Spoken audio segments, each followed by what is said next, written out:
Hey, good Saturday morning, everyone. All eyes are on the Gulf of Mexico this morning as Hurricane Hannah gets ready to make landfall some point this afternoon. Right now, the projections have the storm hitting somewhere between south of Corpus Christi and north of Brownsville. That's actually where we have David Yeomans right now, who's on the Texas coast in North Padre Island.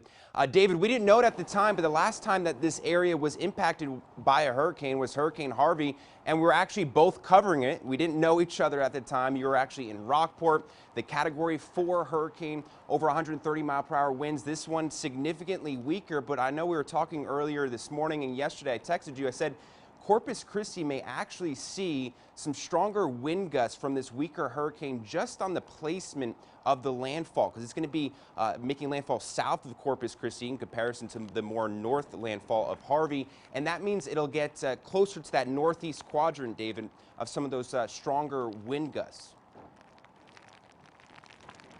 That's exactly right. Yeah, this Category 1 Hurricane Hannah, the first hurricane, Sean, of the 2020 season, even though it is the 8th storm already of the season. We have reason to believe it could become a low-end Category 2 by the time it hits just south of here, which, as you said, would create worse impacts to Corpus from a weaker storm, just because it's closer than Harvey was to here on North Padre and in Corpus. You know, just since we last talked to you, we spoke with that law enforcement group who was here. They were getting a good view of what was going on. I said, is there anything you want to convey to the public down here? And they said, just don't go on the beach, and tell everybody watching back in Central Texas not to drive down here to come see what's going on. Let me show you what's going on out here. We have the tide still rising, and look at that. The lifeguard stand has now been the first casualty here of these beach structures. The waves have been coming in. The tide is up 5 feet already, and that lifeguard stand has been swept about 50 feet just since I last looked at it. You can see, unfortunately, this is going to turn into a pile of debris here. Let's watch it as it crashes against some of those picnic tables. Yeah, and this is good reason, guys, that we're staying up here, elevated on the sand dunes. Pretty incredible to see the power of water. You know, just less than a foot of fast-flowing water can sweep anybody off of their feet, so we will absolutely not be going down that way. Sean, even though we've been talking about a direct landfall more south of here, which is what's technically expected, I'm sure you've seen on the radar and the satellite imagery, Hannah has a really large eye, an unusually large eye, in fact, and that could mean that some of the worst impacts from Hannah are actually felt well away from the center even. So we're here on the north side of it, which is the side that gets the onshore winds. It's going to pile up all this rain and water onto the Texas coast here on North Padre Island.